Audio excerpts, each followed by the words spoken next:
Everyone, welcome to my channel. मैं हूं doctor Neeru Chaudhary और हम पढ़ रहे हैं स्टीरियोकेमिस्ट्री। स्टीरियोकेमिस्ट्री के अंदर आज हम एक बहुत इंपॉर्टेंट टॉपिक पढ़ने वाले हैं जिसके अंदर हम कॉन्फ़िगरेशन का इन्वर्जन, रिटेंशन एंड रेसिमाइजेशन देखेंगे। केमिस्ट्री के अंदर उनका रिलेशन है क्योंकि ये जो रिएक्शंस होने वाली है ये कायरल कार्बन के ऊपर होने वाली है, ठीक है। या हम कहें जो कंपाउंड्स रिएक्शन के अंदर इन्वॉल्व हो रहे हैं वो ऑप्टिकली एक्टिव है, ठीक है। क्योंकि आप सबको मैंने एक बात बताई थी कि अगर केवल एक कायरल कार्बन प्रेजेंट होता है, या आप हमेशा याद रख सकते हैं कि only one chiral carbon atom is present, then always compound is chiral, okay. या हम कह सकते हैं कंपाउंड इज ऑप्टिकली एक्टिव।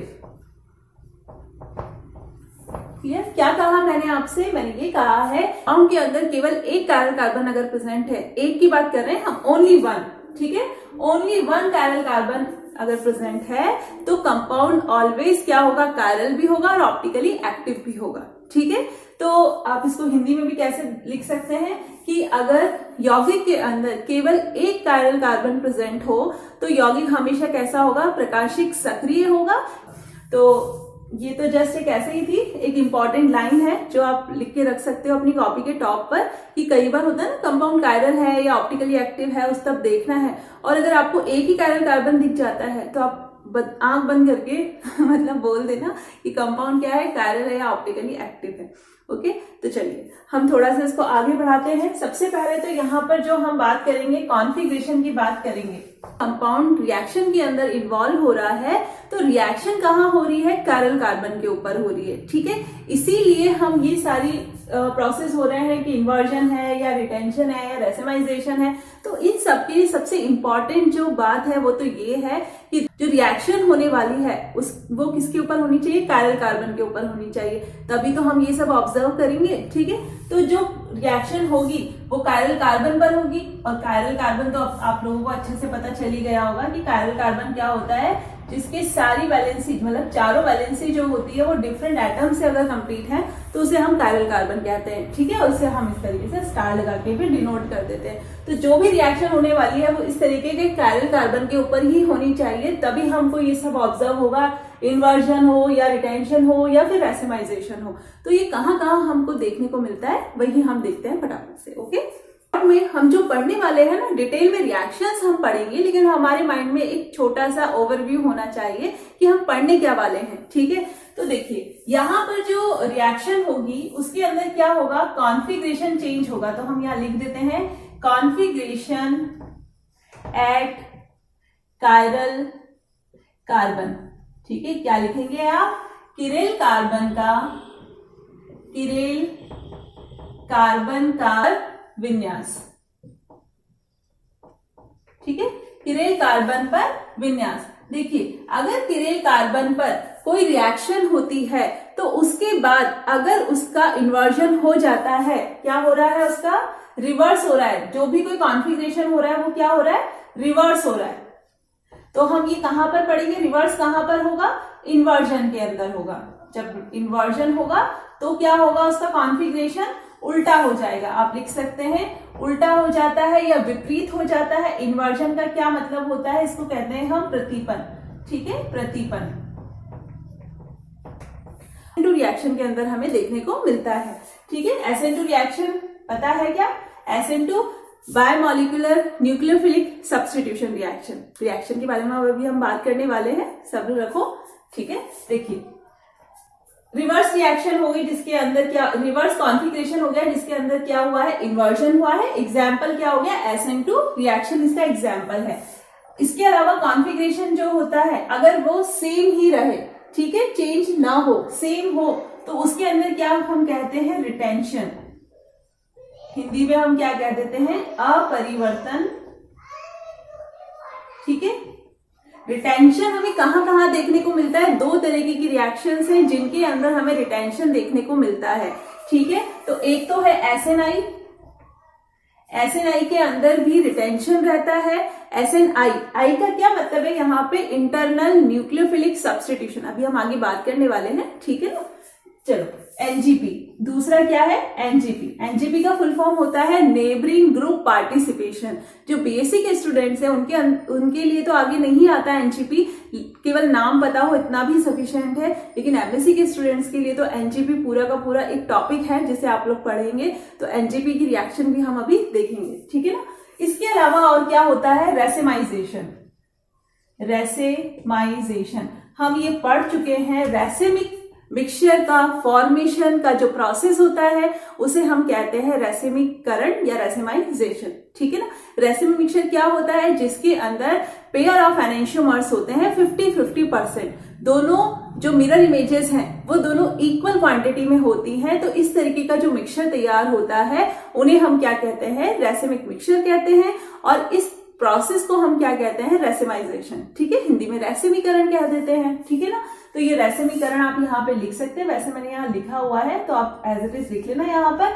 इसका जो एग्जाम्पल है वो एग्जाम्पल है SN1, ठीक है। आप लोग ये थोड़ा सा मैंने जो आपको शॉर्ट में बताया है ना, थोड़ी सी जगह में बता दिया है, तो इसको थोड़ा सा शॉर्ट में लिख लो ऊपर, क्योंकि हम यही सब पढ़ने वाले हैं। हम SN2 रिएक्शन पढ़ेंगे, आप SNI पढ़ेंगे, NGP पढ़ेंगे और फिर SN1 पढ़ेंगे, तो आपका सारा क्लियर हो जाएगा, सारी टर्म, ठीक है। सबसे पहले देख रहे हैं इन्वर्जन ऑफ कॉन्फिगरेशन, विन्यास का प्रतिपन्न, जिसके अंदर जो एग्जाम्पल हम देखने वाले हैं वो क्या है, एल्कलाइन हाइड्रोलिसिस ऑफ 2-क्लोरोब्यूटेन इंटू 2-ब्यूटेनॉल, ठीक है। मतलब 2-क्लोरोब्यूटेन की रिएक्शन होगी, क्या होगा, एल्कलाइन हाइड्रोलिसिस होगा, बेसिक मीडियम के अंदर हाइड्रोलिसिस हो रहा है, ठीक है ना। 2-क्लोरोब्यूटेन का क्या बनने वाला है, 2-ब्यूटेनॉल बनने वाला है, क्षारीय जल अपघटन होगा। तो क्या है, सबसे पहले तो आप रिएक्शन देख लीजिए, क्या लिखा है मैंने लिखा है 2-क्लोरोब्यूटेन, यहाँ पे क्लोरीन लगा दिया सेकेंड नंबर के ऊपर और ये 4 कार्बन हो गए। तो अब आपको सबसे पहले तो ये देखना है कि यहाँ पर कायरल कार्बन है भी या नहीं। हाँ, यहाँ पे कायरल कार्बन है, तो ये ऑप्टिकली एक्टिव कंपाउंड है, कायरल कार्बन एक ही प्रेजेंट है, ऑप्टिकली एक्टिव कंपाउंड है। तो जो रिएक्शन होने वाली है वो भी यहीं पर होनी चाहिए, तभी हम बात करेंगे इसकी इन्वर्जन की। देखिए यहाँ पर हमने लिया है एल्कलाइन मीडियम, तो NaOH ले लेते हैं और जो रिएक्शन होगी यहाँ पे Cl की जगह पर क्या आ जाएगा, OH आ जाएगा, तो ये हो गया OH। तो मतलब रिएक्शन तो कहाँ हुई है, इस कायरल कार्बन के ऊपर हुई है। अब इसका मैकेनिज्म हमें देखना पड़ेगा, तभी ये अच्छे से क्लियर होगा। तो मैकेनिज्म देखिए क्या होता है यहाँ पर, इसको मैं अगर अच्छे से लिखूं 3D में, आप लोग इस रिएक्शन को पहले नोट कर लीजिए। हमने OH माइनस किया है और किसके ऊपर रिएक्शन हो रही है, 2-क्लोरोब्यूटेन के ऊपर हो रही है। तो यहाँ पर मैं इजीली हम लोग RS को भी निकाल सके, मतलब देख सके जो भी हमारा कंपाउंड है उसका R और S, ताकि हमें पता चल जाए कि दोनों जो हुआ है कॉन्फ़िगरेशन वो इन्वर्जन हुआ है, मतलब चेंज हो गया है, रिवर्स हो गया है। तो आप यहाँ देख सकते हैं, हम यहाँ लिख रहे हैं CH3, यहाँ Cl, ये H, ये C2H5। ये कौन सा रिप्रेजेंटेशन है, फिशर है, आप सबको ये अच्छे से आना चाहिए। फिशर क्या होता है, न्यूमॉन, ये सारे जो रिप्रेजेंटेशन है वो अच्छे से आपको आने चाहिए, ठीक है। यहाँ पर ये न्यूक्लियोफाइल जो है वो इस कायरल कार्बन के ऊपर अटैक करेगा, रिएक्शन कायरल कार्बन के ऊपर ही होगी, ठीक है ना, ये इंपॉर्टेंट है। यहाँ से ये बॉन्ड जो है वो ब्रेक होगा। तो रिएक्शन जब होगी तो आप यहाँ ध्यान दीजिए, ये न्यूक्लियोफाइल इस कार्बन के ऊपर अटैक कर रहा है, तो यहाँ से ये जब अटैक करेगा तो इसके साथ तो बॉन्ड का फॉर्मेशन होगा और ये जो पुराना बॉन्ड है ये बॉन्ड ब्रेक होगा। रिएक्शन कौन सी है, न्यूक्लियोफिलिक सब्स्टिट्यूशन, मतलब एक न्यूक्लियोफाइल दूसरे न्यूक्लियोफाइल को सब्स्टिट्यूट करेगा, उसकी जगह पर आ जाएगा, ठीक है। तो यहाँ से तो बॉन्ड बनेगा, ये बॉन्ड ब्रेक होगा। तो ये जो स्टेट बनती है जिसके अंदर ये बॉन्ड बनता है और ये वाला बॉन्ड ब्रेक होता है, इसको हम कहते हैं ट्रांजिशन स्टेट, ठीक है। ये बन गई आपकी ट्रांजिशन स्टेट, संक्रमण अवस्था, ट्रांजिशन स्टेट। क्या कहेंगे इसको हिंदी में हम, संक्रमण अवस्था। ये वो अवस्था है जिसके अंदर पुराने बॉन्ड तो टूटते हैं और नए बॉन्ड का फॉर्मेशन होता है। अब क्या होगा, ये सील यहां से निकल जाएगा और जो प्रोडक्ट हमें मिलेगा उसके अंदर OH यहां पर होगा, यहाँ कौन है C2H5 और ये है CH3।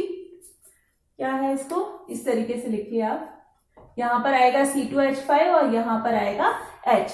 कहने का मतलब ये है कि यहाँ पर जो Cl था वो पहले किस साइड था, राइट हैंड साइड पे था, अब जो आ गया है लेफ्ट हैंड साइड पर आ गया है। तो चलो इससे तो कोई मतलब है नहीं, हम तो इसका कॉन्फ़िगरेशन निकाल कर देखते हैं, क्योंकि हम जानते हैं कि अगर इसका आर होगा तो इसका एस आएगा, इसका एस होगा तो इसका आर आएगा। तो चलो निकाल के देखते हैं क्या आता है।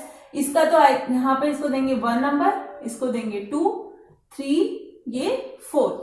अब आप जानते हैं, मैंने आपको बहुत अच्छे से एक चीज बताई है कि फिशर प्रोजेक्शन फॉर्मूला दिया हो और अगर हॉरिजॉन्टल, ये हॉरिजॉन्टल लाइन के ऊपर 4th नंबर आ जाए तो हम आंसर को क्या करते हैं, चेंज करते हैं। अगर आप लोगों ने आरएस नहीं सीखा है तो प्लीज पहले आरएस सीख लीजिए आप लोग, ठीक है।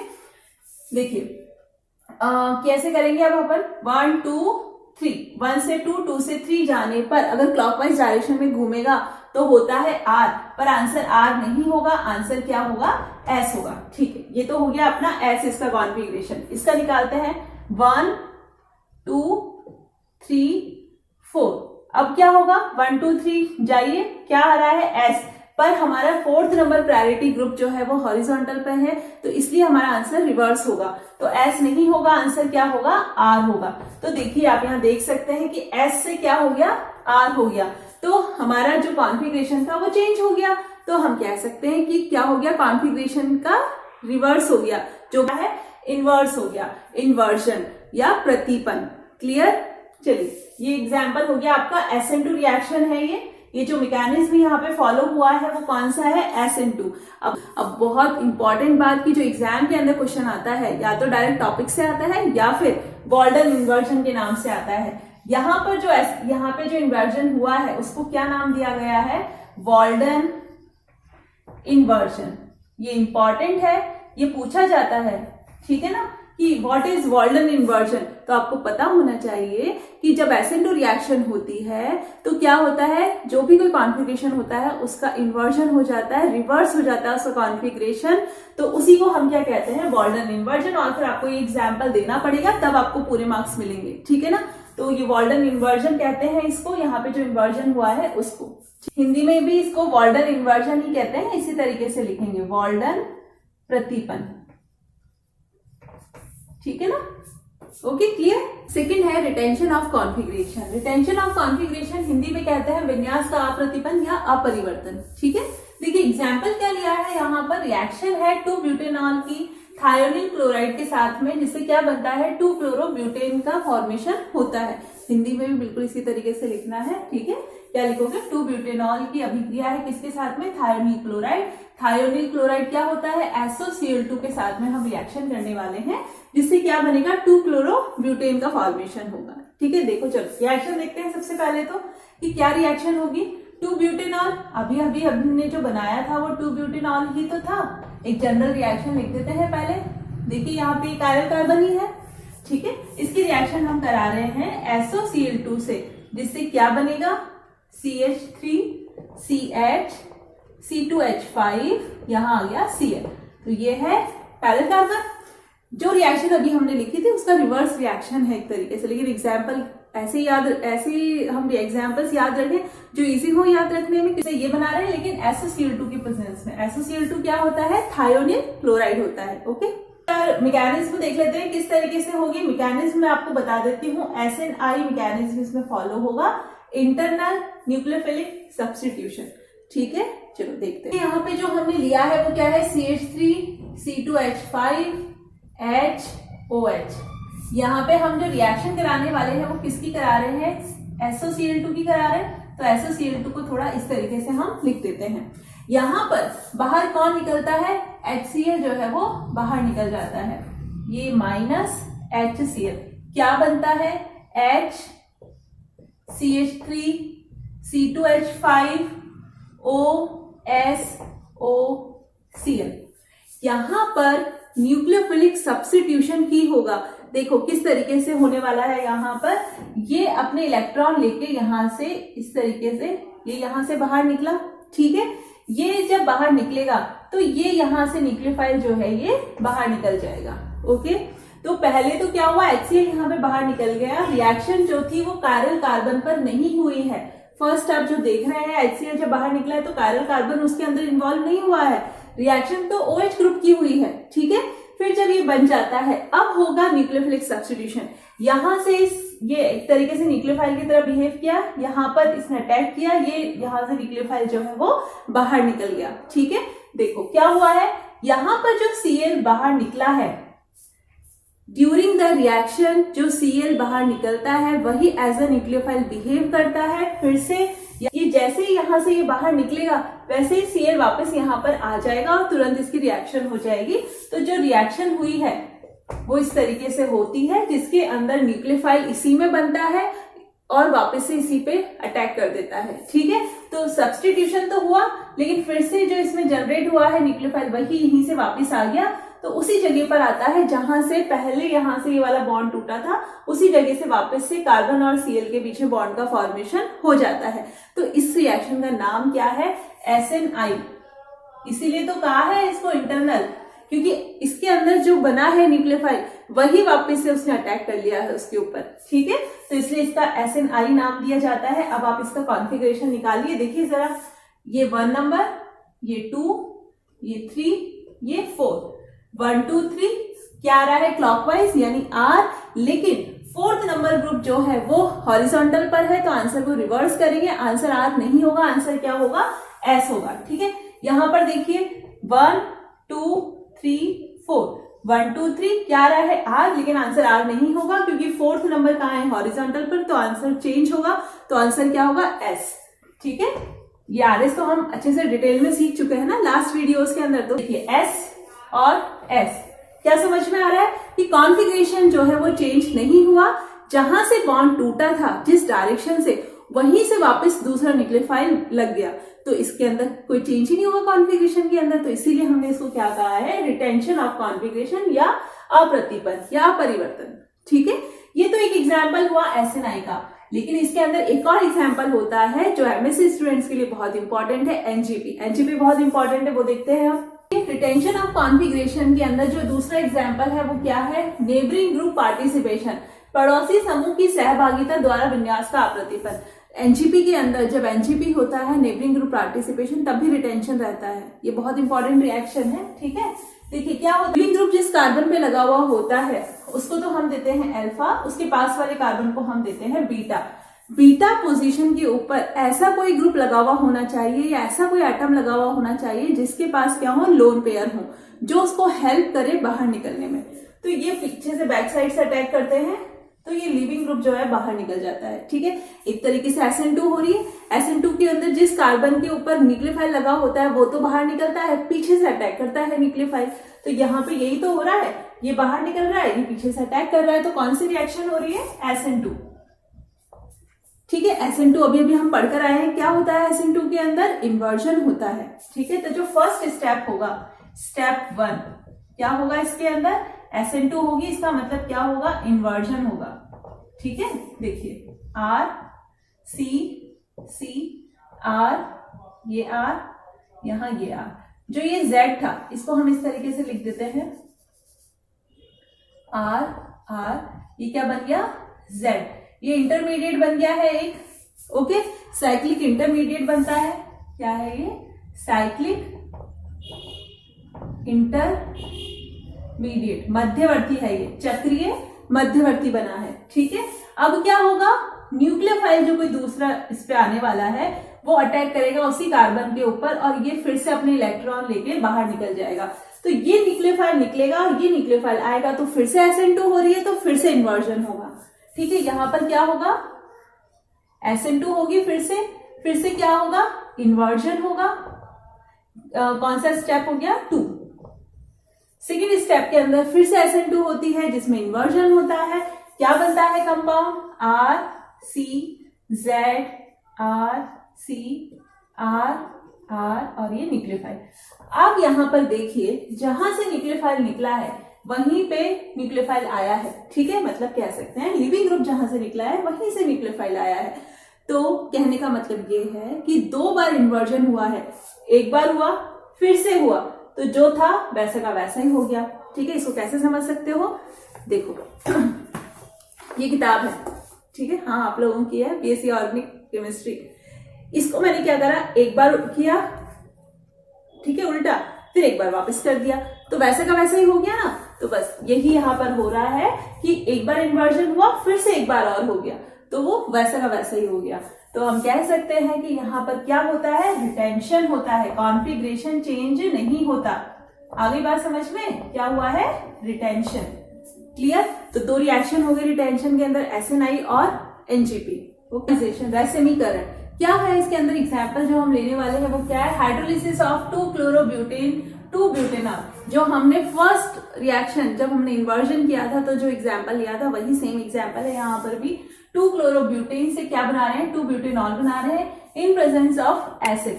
ठीक है, 2-क्लोरोब्यूटेन का जल अपघटन जिससे क्या बनता है, 2-ब्यूटेनॉल बनता है। ठीक है, चलिए रिएक्शन बता देती हूँ मैं पहले। CH3 CH Cl CH2 CH3 ये कायरल कार्बन है, इसका जल अपघटन होने वाला है, लेकिन किसकी प्रेजेंस में, एसिड की प्रेजेंस में। क्या बनेगा, CH3 CH OH C2H5। ठीक है, ये क्या है, कायरल कार्बन है। तो Cl की जगह पे क्या आया है, OH आया है। रिएक्शन तो वही है लेकिन मैकेनिज्म डिफरेंट है। 3 C2H5 ClH क्या होना है, ये जो रेसेमाइजेशन जो टर्म है ये किसका एग्जाम्पल है, SN1 के अंदर होता है रेसेमाइजेशन। तो SN1 इसका एग्जाम्पल है। SN1 में 2 स्टेप होते हैं। फर्स्ट स्टेप के अंदर न्यूक्लियोफाइल पहले निकलता है, कार्बोकेटाइन का फॉर्मेशन होता है, फिर सेकेंड स्टेप के अंदर न्यूक्लियोफाइल अटैक करता है। ठीक है, तो देखिए यहाँ पर पहले क्या होगा, न्यूक्लियोफाइल जो है वो बाहर निकलेगा, ये वाला, जिससे क्या बनेगा, कार्बोकेटाइन का फॉर्मेशन होगा। CH3H C2H5 ये क्या है, कार्बोकेटाइन। कार्बोकेटाइन इंटरमीडिएट्स के अंदर आप लोग पढ़ा होगा कि जो कार्बोकेटाइन होता है वो प्लेनर होता है। ठीक है, ऐसा दिखेगा आपको, इस तरीके से देख सकते हो, C2H5, यहाँ ये CH3 और ये इसकी लोब है जो क्या है, वेकेंट है। ये तीनों जो सब्स्टिट्यूएंट लगे हुए हैं ये प्लेन के अंदर है। जो लोब है ये एक ऊपर और ये नीचे, p ऑर्बिटल इस तरीके से होता है। तो जो आने वाला न्यूक्लियोफाइल है वो ऊपर से भी अटैक कर सकता है, वो नीचे से भी अटैक करता है। तो इसके दोनों पॉसिबिलिटीज के चांस, जो दोनों पॉसिबिलिटीज जो है वो 50-50% होती हैं। जितना ऊपर से अटैक करता है उतना ही नीचे से अटैक करता है। तो दोनों तरीके के प्रोडक्ट्स बनते हैं। हाफ प्रोडक्ट तो ऊपर से अटैक करने वाले बनते हैं और हाफ प्रोडक्ट जो है वो नीचे से अटैक करने वाले बनते हैं। तो इस तरीके से जो प्रोडक्ट हमें मिलते हैं वो रेसिमी मिक्सचर हमें मिलता है। ठीक है, जब इसके ऊपर अटैक होगा तो ये तो फर्स्ट स्टेप हो गया, आपने इसको नोट कर लिया। देखिए यहाँ पे वाटर जो है वो एज अ न्यूक्लियोफाइल बिहेव करेगा, तो वो अटैक कर सकता है इस साइड से भी और इस साइड से भी, दोनों साइड से अटैक कर सकता है। तो मान लीजिए इस साइड से अगर अटैक करता है फर्स्ट, तो हम फर्स्ट पाथ फॉलो करेंगे, ये सेकंड, यहाँ पे सेकंड पाथ फॉलो करेंगे। ठीक है, तो फर्स्ट पाथ अगर फॉलो होता है, ये अटैक करता है, तो क्या बनेगा, देखिए जब ये अटैक करेगा तो यहाँ पर OH2 प्लस, यहाँ पर आता है C2H5, यहाँ आता है H, ये CH3 और इस तरीके से। अब यह ऑक्सीजन पे आ रहा है पॉजिटिव चार्ज, तो यहाँ से बाहर निकलेगा H प्लस, तो क्या बनेगा प्रोडक्ट, CH3 C2H5 H और ये OH। जब इस साइड से अटैक करता है तो क्या बनता है, आप देख सकते हैं यहाँ पर H2। जब इस साइड से अटैक करता है तो कैसे बनेगा, ये H C2H5 OH2 plus CH3। ठीक है, तो यहां से अटैक करा जब बैक साइड से तो इधर लिखा हमने, और जब ये आगे से अटैक करा तो हमने इसको इस साइड लिखा है। ठीक है, अब क्या होगा, यहाँ से H प्लस जो है वो बाहर निकल जाएगा क्योंकि ऑक्सीजन पे पॉजिटिव चार्ज है, तो क्या बनेगा, CH3 C2H5 H OH। आप जब इन दोनों प्रोडक्ट्स को कंपेयर करते हैं तो दोनों का कॉन्फ़िगरेशन जो है वो रिवर्स आएगा। आप देख सकते हैं 1 2 3 4, ये क्या आ रहा है, एंटी क्लॉकवाइज, मतलब एस होगा लेकिन हॉरिजॉन्टल पे 4 है, तो क्या हो जाएगा आंसर आर। इसका आप निकालिए 1 2 3 4, क्या आ रहा है configuration R, but 4th number horizontal पर है तो क्या हो जाएगा रिवर्स, तो क्या आएगा आंसर एस। तो जितना आर बनता है उतना ही एस बनता है क्योंकि दोनों के अटैक करने की पॉसिबिलिटी दोनों तरफ सेम होती है, क्योंकि ये कार्बोकेटाइन कैसा होता है, प्लेनर होता है। ठीक है, प्लेनर समतलीय होता है, जिस वजह से आर और एस ये दोनों एक दूसरे की मिरर इमेजेस हैं। ऐसा लग रहा है जैसे दोनों एक दूसरे की क्या है, मिरर इमेजेस हैं, और दोनों जो ये एनेंशियोमर्स हैं, अगर हम इनका 50-50% लेते हैं, उससे जो मिक्सचर बनता है उसी को हम क्या कहते हैं, रेसिमिक मिक्सचर कहते हैं। तो होप सो आपको ये तीनों टर्म्स समझ में आई होंगी हमने जो पढ़ी है, inversion, retention and racemisation. Okay, thank you.